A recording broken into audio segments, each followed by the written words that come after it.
মামার বাড়িতে কাটানো একটা সুন্দর দিনের গল্প চলো আজ তোমাদের সাথে শেয়ার করি। মামার বাড়িতে গেলে কিভাবে যে দিনগুলো চলেই যায় বোঝাই যায় না। তেমনি আজকের দিনটাও সকাল সকাল উঠে স্নান টান করে পুজো দিয়ে কিন্তু আমরা রেডি হয়ে বেরিয়ে পড়েছি আমি আর বোন।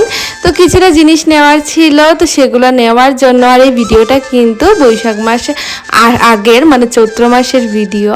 তো এখানে তো বেরিয়ে পড়েছে, দেখতেই পাচ্ছ কতটা ভিড় ছিল। তো এখান থেকে কিন্তু বেরিয়ে আমি চলে আসি আমার জন্য একজোড়া জুতো নিতে। তো এখান থেকে কিন্তু একজোড়া ব্ল্যাক কালারের জুতো নিয়ে নিলাম। আর তারপরেই কিন্তু চলে যাচ্ছে হচ্ছে ছোট মামাদের বাড়িতে। তো এই ঠাকুরকে হচ্ছে আজকে ভোগ লাগানো হয়েছিল, তো আমরা প্রসাদ খেতেই এসেছি। আর আসার সময় কিন্তু বোন এনেছিল এই ছোট্ট গোপালের ড্রেসটা। আর আমার এই ড্রেসগুলো এত ভালো লাগে কি বলবো।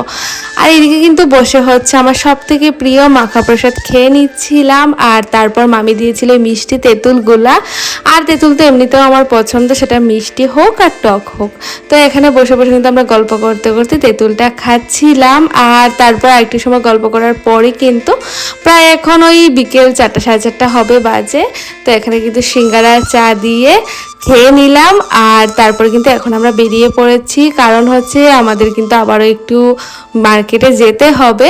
তো এইদিকে কিন্তু শুধু বেরোবো, তখন দেখছিলাম মামা হচ্ছে এইদিকে কুকুরগুলোকে বিস্কিট দিচ্ছিল। সে তো ভালো কথা, কিন্তু আমি বোন মানে আমরা তিনজনই খুব ভয় পাই কুকুরে। তো আমরা দেখো একদম দৌড়ে দৌড়ে হচ্ছে রাস্তা ক্রস করে নিয়েছি, এতটা ভয় লাগে কুকুর কি বলবো।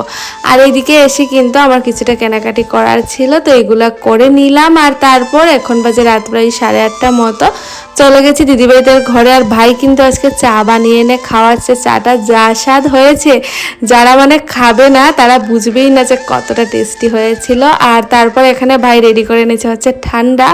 তো এখানে হচ্ছে আমরা গান শুনে শুনে ঠান্ডা খাচ্ছিলাম। আর সবাই বুঝতেই পারছে একসাথে যখন হই খুবই মজা হয়, খুবই গল্প হয়। আর যেহেতু আমি অনেকদিন পর পর যাই, তো সেজন্য আমার খুবই ভালো লাগে। আর আমি তো বাড়িতে একা একা থাকি, সেজন্য সবার সাথে থাকলে আমার মনটাও খুব ভালো থাকে। আর এইদিকে মুনাই দেখো কি ফাজলামো করছে, তোমরা কি কিছু বুঝতে পারছো ও কি বানানোর চেষ্টা করছে?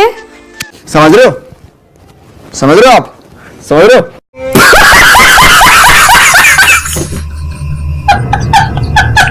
তো এইরকমই আর কি ফাইজলামি ফাতরামি করে করে হচ্ছে আমাদের পুরোটা সন্ধ্যা কাটলো। এখন মনে হয় রাত প্রায় 10:30 11টার মতো বাজে। আর পরদিন হচ্ছে দিদিভাই বানিয়েছিল এই টেস্টি টেস্টি বিরিয়ানিটা। তোমরা এটা লুক দেখেই বুঝতে পারছো কতটা টেস্টি হয়েছে খেতে। তো রাতে তো এই বিরিয়ানি, তার সাথে একটা চাটনি ছিল, স্যালাড ছিল, সেটা দিয়ে একদম খাওয়া দাওয়াটা করে নিলাম। আর তারপর হচ্ছে একটু ঠান্ডা খেয়ে নিলাম আর চলে আসলাম